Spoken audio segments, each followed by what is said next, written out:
Muy buenas noches para todos. Mi nombre es Jorge Hernando Torres Castilla, estudiante de la Facultad de Filosofía de la Universidad Nacional Abierta y a Distancia. En el siguiente video les explicaré de manera breve el método arqueológico de Michel Foucault. Michel Foucault describe y desarrolla todo su método arqueológico en un libro que se llama Arqueología del Saber. ¿En qué consiste este libro? ¿En qué consiste el método arqueológico? Bueno, él apunta a que la historia debe ser releída desde un punto de vista distinto. Ustedes saben que todos nosotros hemos recibido una formación histórica lineal, nos han enseñado la historia de manera lineal. Generalmente nos enseñan antigüedad, medioevo, modernidad, posmodernidad.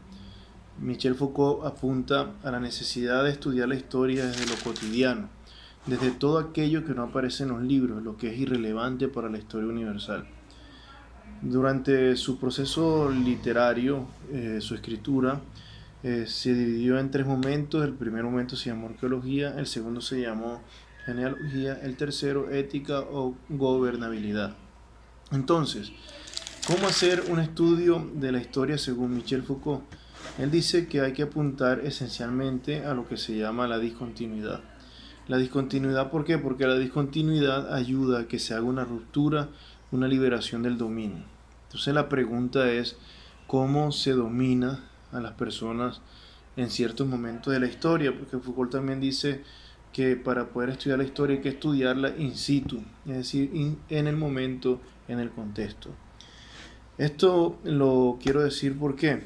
Porque el fundamento de Michel Foucault apunta a lo siguiente: la historia y el dominio se desarrolla a través de algo que se llama el discurso, el lenguaje, la gramática, y especialmente en tres reglas: la validez, la normatividad y la actualidad. Nadie puede hablar de una cosa si no estuvo en el contexto. A esto hace referencia a la actualidad cuando habla Michel Foucault en el libro Arqueología del Saber.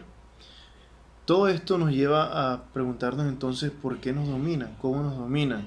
Michel Foucault dice, hace una relación entre el saber y la práctica discursiva, es decir, entre el saber y el dominio, entre el conocimiento y la capacidad de dominar. Entonces el saber es el espacio donde el sujeto va a poder tomar posición frente a la vida, va a poder hablar, va a poder expresarse cuando adquiere un conocimiento. Este conocimiento se puede convertir en poder. Uno de los fundamentos que usa Michel Foucault es algo que aprendió de Nietzsche, que es la voluntad de poder. La voluntad de poder que es necesaria, que según Nietzsche todos tenemos. Michel Foucault la lleva a todos los aspectos, y esto lo muestra especialmente cuando hace sus estudios con relación a lo que es normal, a lo que es anormal, a los que son disgregados, a los que son apartados de la sociedad. Entonces, teniendo en cuenta todo lo anterior, hay que preguntarnos entonces cómo aplicamos esta arqueología a nuestra vida. A mí me gustaría hablar esencialmente de todo el aparato de dominio que hay sobre la sociedad a través de algo que se llama la noopolítica. Nosotros sabemos que eh, varios procesos se han dado, por ejemplo, para gobernar: la biopolítica, la geopolítica, pero la noopolítica apunta a lo siguiente. La noopolítica dice que para poder gobernar a una persona hay que dominarle los deseos. Y esto creo que es bastante interesante haciendo un estudio sociológico de lo que nosotros vivimos en la actualidad. ¿Por qué? Porque nosotros nos encontramos en una sociedad hedonista, una sociedad en la que se exalta el poder de manera absoluta, el poder y el placer. Entonces, si se exalta el placer, una forma de gobernarnos es por medio de ¿qué? De todo aquello que nos atrae, todo aquello que nos roba la atención. Ejemplo de ello son, por ejemplo, las redes sociales, la inteligencia artificial. Cómo maneja la inteligencia artificial nuestros gustos. Basta ver, por ejemplo, una publicación en cualquier red social: Twitter, Facebook, Instagram, YouTube, y vemos cómo el contenido que nosotros vemos se repite y nos muestran contenido que nos gusta con el fin de mantenernos siempre dominados. Se me viene a la mente un pensamiento de, de las logias masónicas que dice, envicia al pueblo y lo gobernarás. Y también otro libro que leí hace mucho que se llama, de Mario Vargas Llosa, que se llama Sociedad y Espectáculo, que hace referencia a esto de tener el pueblo entretenido.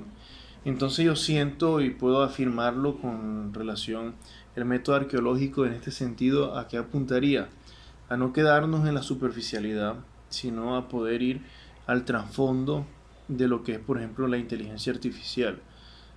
¿Qué hay detrás de la inteligencia artificial? Porque nosotros podemos quedarnos simplemente con el acontecimiento, de decir la tecnología evolucionó, las TIC evolucionaron, la educación evolucionó gracias a las TIC, pero también qué hay detrás de esto, cuáles son las empresas que nos manipulan, cuáles son las empresas que juegan con nuestra información.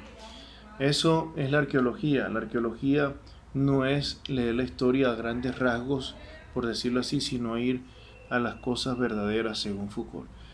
Termino diciendo una cosa, es importante el método arqueológico porque a través del método arqueológico nosotros podemos descubrir lo siguiente. Si vamos a estas discontinuidades, descubriremos que en la historia existieron sujetos que no aparecen dentro del proceso histórico que nosotros hemos estudiado linealmente, pero que han tenido una gran importancia. Y también es importante esto para que nos descubramos que todo gira en torno a un panóptico, es decir, que nos ven, que nos manipulan, pero la pregunta es, ¿tú quieres ser libre? ¿Quieres dejar de ser manipulado? ¿Quieres ejercer tus deseos libremente, tu libertad? ¿Quieres ejercer tu capacidad de pensar, de expresarte? Simplemente basta una cosa, porque la decisión la tienes tú. Entonces, ¿qué es lo que basta para esto? Conocer, educación. Yo siempre he pensado que la solución y la solución a todo el problema de dominio y manipulación que vive el ser humano está en la educación. Un pueblo educado no se arrodilla, un pueblo educado es crítico, un pueblo educado tiene la capacidad de ir adelante con sus metas y tiene la capacidad de pensar en los demás. Digo esto de pensar en los demás y se me viene a la mente Rousseau con el contrato social. Cuando Rousseau habla del contrato social, ve la necesidad que existe entre hacer un equilibrio en la naturaleza egoísta del hombre y el Estado. Eso se hace a través de leyes, y estas leyes no solamente buscan frenar la violencia, no sé, que tú no infrinjas una ley de tránsito, ¿no? Las leyes lo que buscan en el fondo es armonizar una sociedad. ¿Y cómo se establecen estas leyes? A través de derechos y deberes. Estamos en una sociedad donde lo que vale son más los derechos, todo el mundo tiene derechos, pero ciertamente todos tenemos deberes. ¿Cuál es el deber de nosotros en este momento de la historia? Comprender una cosa, que quien no conoce la historia está condenado a repetirla. Muchísimas gracias por su atención y por este momento que me brindaron para poder expresar libremente mis ideas. Dios los bendiga y que tenga un feliz resto de año.